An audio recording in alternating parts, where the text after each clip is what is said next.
was brought to you by Bhushan Jewellers. Bhushan jewellers, अनमोल रिश्तों के लिए। सर्वप्रथम मैं आपको एक विषय, बहुत इम्पोर्टेंट विषय है, इसके बारे में बताना चाहूँ।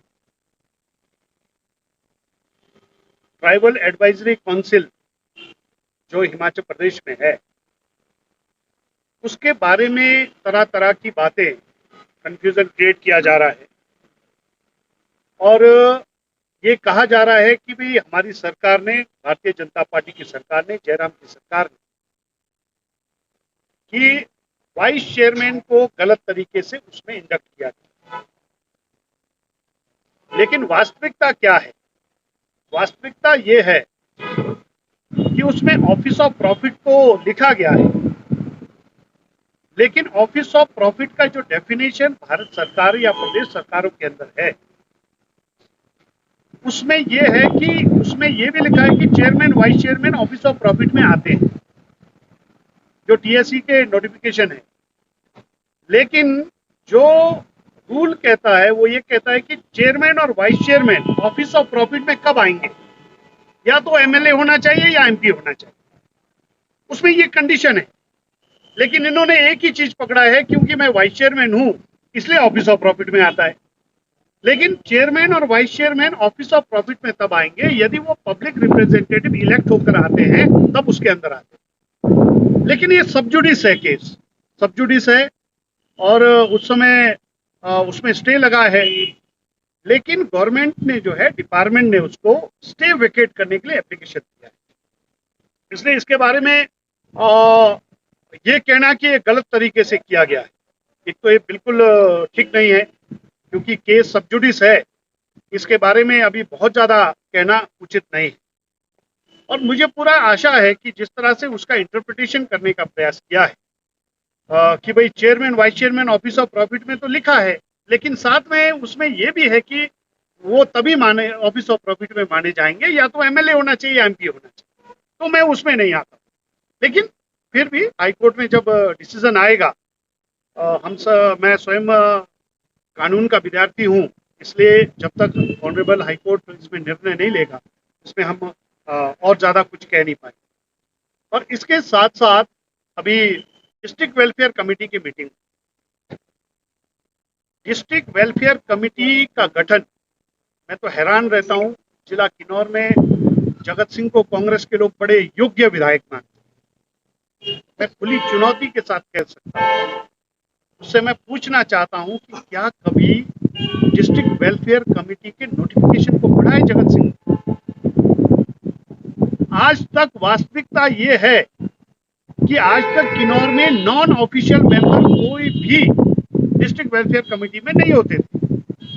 2018 के अंदर हमारी सरकार आई, मैंने पढ़ा नोटिफिकेशन को, उसमें यह लिखा गया था कि डिस्ट्रिक्ट वेलफेयर कमेटी में कौन सदस्य नॉन ऑफिशियल होंगे, या तो मेयर होगा, या जो है नगर परिषद का चेयरमैन होगा, या नगर पंचायत का प्रेसिडेंट। जब मैंने देखा कि ये तो किन्नौर में कोई भी नहीं है, और इतने वर्षों से जिला किन्नौर के अंदर नॉन ऑफिशियल मेंबर कोई भी नहीं है, तो मैंने तुरंत माननीय मुख्यमंत्री जी से इस बात को लेकर मैं उनसे मिला और मैंने कहा कि भाई यहाँ ये नहीं है, इसलिए इनकी जगह कोई दूसरे बने जाने चाहिए। और ये हमने तय किया कि पूरे किन्नौर के अंदर हर ब्लॉक से एक जिला परिषद इसका सदस्य होना चाहिए, नॉन ऑफिशियल। और ये पहली बार हुआ किन्नौर के इतिहास में कि नॉन ऑफिशियल मेंबर 3 हमारे प्रयासों से वो हुए। और आदरणीय दौलत जी यहाँ बैठे हैं, उस समय जिला परिषद के सदस्य थे, तो किन्नौर में जो जिला परिषद के 3 पहली बार सदस्य हुए, उसमें दौलत जी भी उसमें सदस्य। जैसे ही इनका टेनर खत्म हुआ है, अभी 3 नॉन ऑफिशियल मेंबर जो है जिला परिषद के इलेक्टेड सदस्य है। पू से बिमला जी है मुरंग वार्ड के, कल्पा से कल्पा वार्ड के सरिता जी है, और निचार से जिला परिषद के चेयरमैन निहाल जी। और क्योंकि ये बहुत ही महत्वपूर्ण कमेटी रहता है, इसलिए मैंने सरकार से अनुरोध किया कि क्योंकि सरकार में मुझे काम करने का मौका दिया है, उसमें विशेष आमंत्रित सदस्य के रूप में मुझे भी उसमें रखा जाए, और उसमें मुझे रखा गया है। और ये जगत सिंह का ये कहना ये गलत हुआ है, मुझे ये बताइए कौन से नियम का उल्लंघन किया? पहली दूसरी बात, ये जो मैं देख रहा था जिस तरह के वेलफेयर की स्कीमें है, मेरा उद्देश्य ये है वेलफेयर रहना, क्योंकि जिस तरह के वेलफेयर की स्कीम किन्नौर के अंदर है उसका लाभ गरीब लोगों को नहीं मिलता। मैं आपको उदाहरण दिया, जिस आदमी को ये नहीं पता कि इसमें जो है नॉन ऑफिशियल किन्नौर में क्यों नहीं रह रहे हैं, उसको कोई अधिकार नहीं है वेलफेयर कमेटी के बारे में बात करने का। पहली बात यह है, वो जगत सिंह को कोई अधिकार नहीं। जब इनकी सरकार थी, गृह अनुदान का जो है 52 लाख का बजट, ये गरीबों के मकान बनते, 52 लाख रुपए था। आज जो है हमारी सरकार में, हमने हमारी सरकार आते ही उसको 1 करोड़ किया, और इस बार लगभग 1.25 करोड़ का जो है बजट हमने गृह अनुदान के लिए रखा। आज तक के हिस्ट्री में सबसे ज्यादा हो। और उसमें कहा जा रहा है कि भाई, उसमें भी कह रहे हैं कि भाई मेरे को जो है पहले बताया जाना चाहिए, 17 तारीख को गलत रखा गया,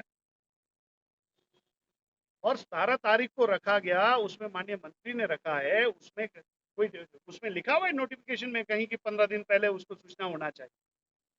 और जब हमने दिया है तो आज हमारी अचीवमेंट्स क्या है, जिस तरह से केंद्र के, हमारे देश के यशस्वी प्रधानमंत्री ने कहा है कि 2022 तक इस देश के अंदर पात्र व्यक्ति, गरीब आदमी कोई ऐसा नहीं रहेगा जिसके पास पक्का मकान नहीं।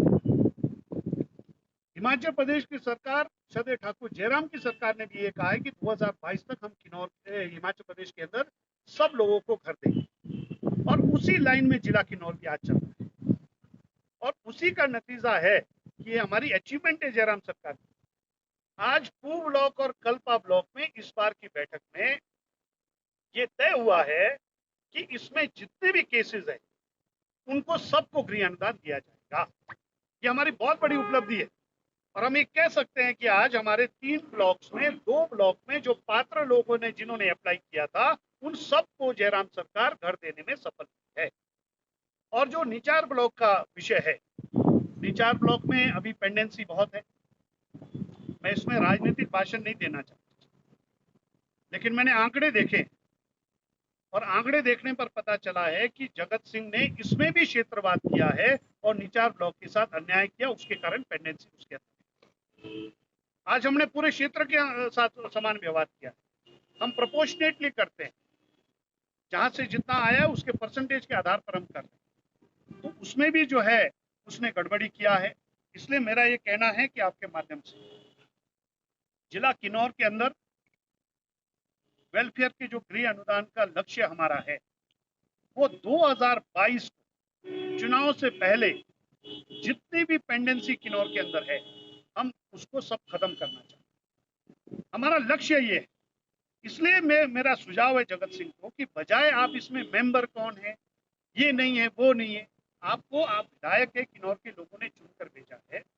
किन्नौर में जितने लोगों को रोज घर नहीं मिले हैं, उनका कैसे उत्थान हो सकता है, इसके लिए विधानसभा में आपको प्रश्न करना चाहिए। इसके लिए बजट में आपको सहयोग करने की बात करनी चाहिए। जब हम कर रहे हैं इस डायरेक्शन में, लेकिन उसको ऑब्जेक्शन ये है कि भाई सूरत नेगी नहीं होना चाहिए। मतलब एक खौफ पैदा हो गया दिमाग में, जगत सिंह के दिमाग में खौफ पैदा हो गया सूरत नेगी। क्यों मीटिंग में नहीं होना चाहिए? मैं एक आज अखबार में पढ़ रहा था, वो कह रहा है किन्नौर भी क्यों घूम रहा है।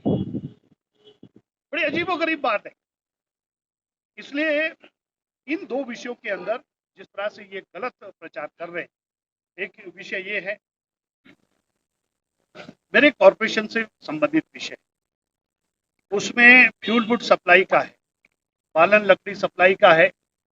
ये ठीक है कि आज थोड़ा सा डिले हुआ है, इसमें कोई दो राय नहीं।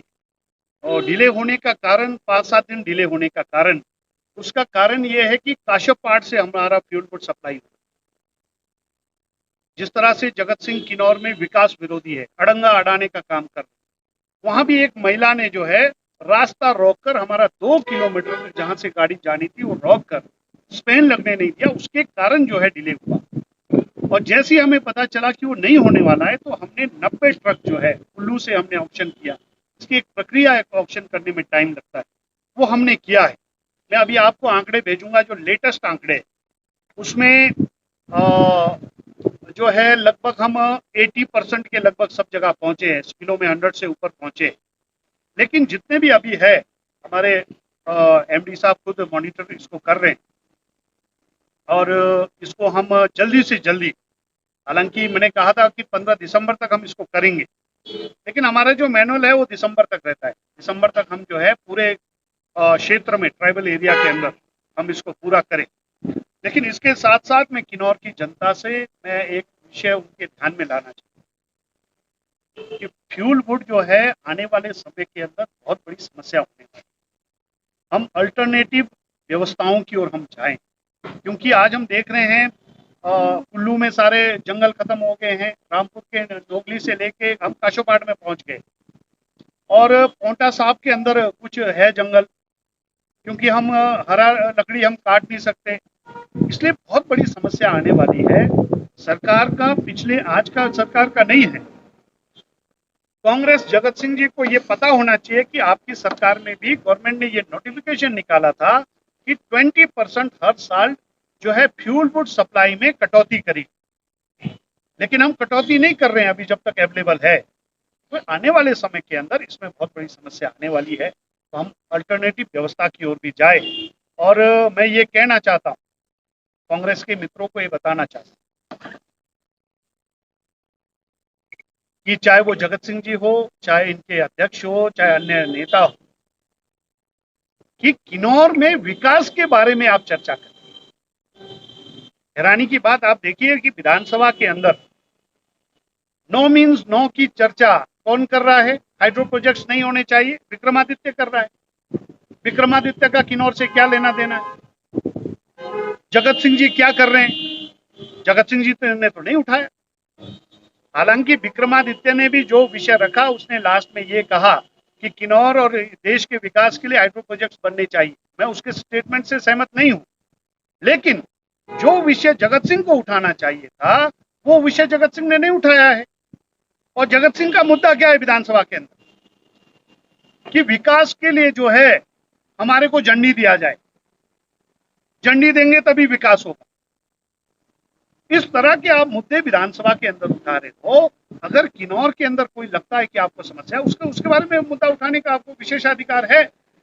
और मुझे इस बात की खुशी कहीं ना कहीं है कि विधानसभा में प्रश्न यदि किन्नौर के नहीं उठ रहे, तो उसका कारण यह है कि किन्नौर में विकास में ये बोल नहीं पाते। और रिकांगपिओ के अंदर, रिकांगपिओ आने वाले समय के अंदर हमारा जिला किन्नौर का सबसे बड़ा कस्बा बनने वाला है। हम इसको योजनाबद्ध तरीके से बनाने का हम प्रयास कर रहे हैं। और उसमें रिकांगपिओ में पार्किंग और स्टेडियम का जो सबसे बड़ा एक रिकांगपिओ का नक्शा बदलने वाला, उसके बारे में आपने आरटीआई लगाया, उसके बारे में आप विधानसभा में लगाया हुआ। फिर कांग्रेस वाले कहते हैं कि सूरत नेगी बोलता है जगत सिंह खलनायक है। खलनायक नहीं है तो क्या है बताइए? ये भूमिका जो विकास को रोकने का है, खलनायक की भूमिका है। और जैसे बालन लकड़ी के बारे में हमारे को कोई जस्टिफिकेशन, इसमें कोई एक्सक्यूज नहीं होता है। जो समस्या खड़ी हुई है उसके कारण थोड़ा लोगों को समस्या का सामना करना पड़ रहा है, लेकिन जगत सिंह को कोई अधिकार नहीं है इसके बारे में बात करने का। जब आप एमएलए थे तो उर्नी में जो है ब्लॉक हुआ तो 3 साल लगा दिए आपने। हमारा तो 1 हफ्ते का मामला है। उसके लिए भी हम किन्नौर की जनता से माफी मांगना चाहते हैं कि जो थोड़ी समस्या हुई है, और बहुत जल्दी हम उसको पूरा करेंगे। लेकिन कांग्रेस के शासन में जिस तरह से लोगों को समस्या का सामना करना पड़ता है, हमारी सरकार में नहीं है, मैं पूरे दावे से कह सकता हूँ। और इन विषयों के बारे में मैं चुनौती देना चाहता हूँ कांग्रेस के लोगों को। जगत सिंह खुली चुनौती है, किसी भी मंच पर आकर बात करें, चाहे वो फ्यूल वुड के बारे में हो, चाहे वो वेलफेयर के बारे में हो, और चाहे वो टीएससी के बारे में हो। हम पूरी चुनौती देना चाहते हैं कि आप किसी भी मंच पर आए, लेकिन हम किन्नौर की जनता की सेवा कर रहे हैं। भारतीय जनता पार्टी की सरकार जयराम जी की अध्यक्षता में किन्नौर में जो विकास हुआ है, मैं तो एमएलए भी नहीं हूँ, क्योंकि मैं एक और मैं आपके साथ बात शेयर करना चाहता हूँ कि मैं लाड़ा का भी विशेष आमंत्रित सदस्य बनना चाह रहा था। मैं इसलिए लाड़ा का सदस्य बनना चाह रहा था, जगत सिंह जी की अध्यक्षता में जितने घोटाले लाड़ा के अंदर हुए उसको उजागर करना चाहता। लेकिन क्योंकि एक्ट में ऐसा प्रोविजन नहीं है, उसके कारण जो है वो भी एक जो है उसका हल नहीं हो पाया है। और हमने अनुरोध किया है माननीय मुख्यमंत्री कि इसको लाड़ा का जो रूल्स बने इसमें अमेंड किया जाए, ताकि जो है इसमें जो भ्रष्टाचार हुआ, इतना बड़ा भ्रष्टाचार हुआ है, उसका अगर पर्दा खोलेंगे तो जगत सिंह को कोई रोकेगा नहीं, बिना ब्रेक का अंदर जाएगा, सीधा अंदर जेल के अंदर, कोई जगह नहीं मिलेगी।